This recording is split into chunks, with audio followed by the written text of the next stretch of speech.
Hey guys, it's Miss Kim here, and I am going to give you your novel study work for both this week and next week. So we just finished up Fish in a Tree, which is great. And so, as promised, we're going to move on to doing some short stories to finish out the year. And the first genre of short stories that I would like to introduce you to is sci-fi, dystopian type of stories. So science fiction is kind of different than other sort of fantasy genres, and the fact that science fiction also often depicts technology that didn't exist when it was written, or doesn't exist now. Often involves other societies and other planets, and dystopian type novels, which can be science fiction as well, sort of depict very hostile, sort of violent and uncomfortable environments that they are set in. So environments unlike ours, gratefully. So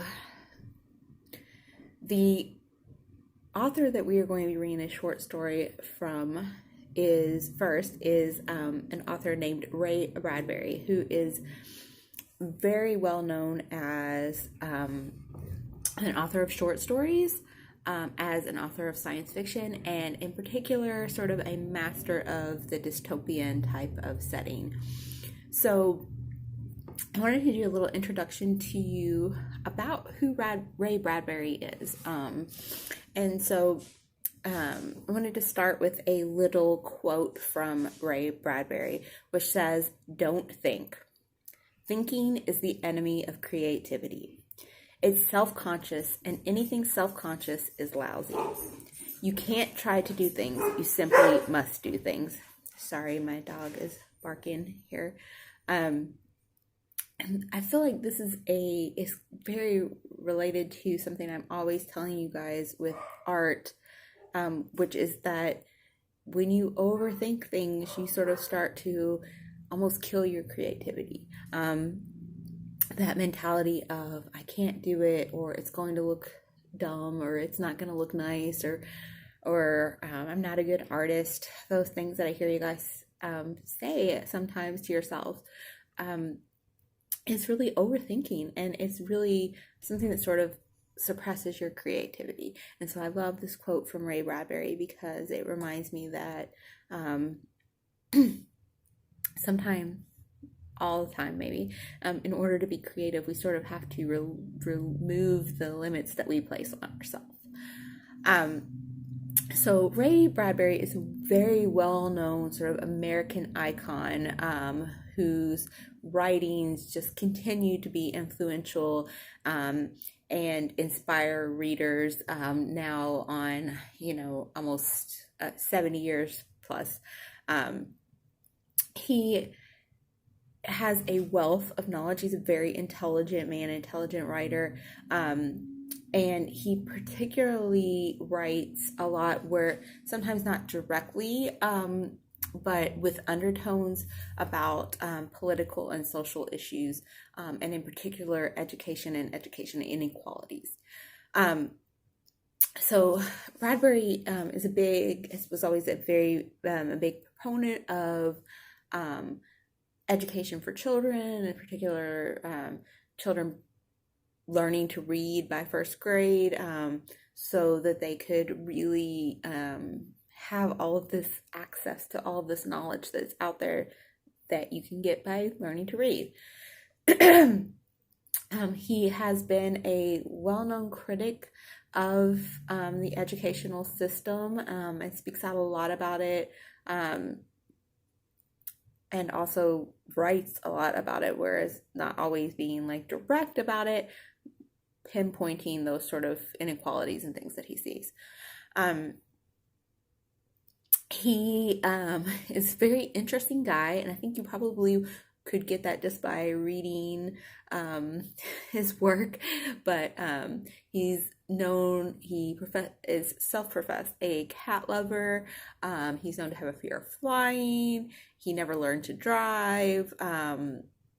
Has an aversion to computers and the internet, which is an interesting thing for somebody who is a writer. Yet, even with that, remains one of the most prolific and well respected and most beloved authors in history. So, Bradbury was born in 1920, and he grew up in a small town in northern Illinois, sort of just, middle of the road territory. He would, as a child, he would often go to his grandparents, had this very large library of books, and he would read stories like Alice in Wonderland and the Grimm fairy tales, the Wizard of Oz, these fantasy type novels. He had an uncle who also had a lot of books and exposed him to things like books about outer space and the Tarzan novels, and authors like H.G. Wells and Edgar Allan Poe and Jules Verne, who wrote about in science fiction type of genres, or in the case of Poe, in sort of supernatural type of genres. At one point, he had kind of decided he wanted to become a magician, and I'm going to tell you a little story about that too. But he was very exposed to culture as a child. His mom took him to the movies a lot. He remembers loving movies like The Hunchback of Notre Dame and The Phantom of the Opera and The Lost World, like movies that sort of had this sort of dystopian or supernatural science fiction kind of edge to them. So the story about wanting to become a magician. When Ray Bradbury was around the age of 12, a carnival came to his town, and there was a magician at the carnival named Mr. Electrico. And he was like the talk of the town. Like, it was very exciting. It was a big change. They didn't have the internet. They didn't have a lot of access to these things. So this was very exciting. Since he knew he wanted to become a magician, he insisted upon going to this carnival. And so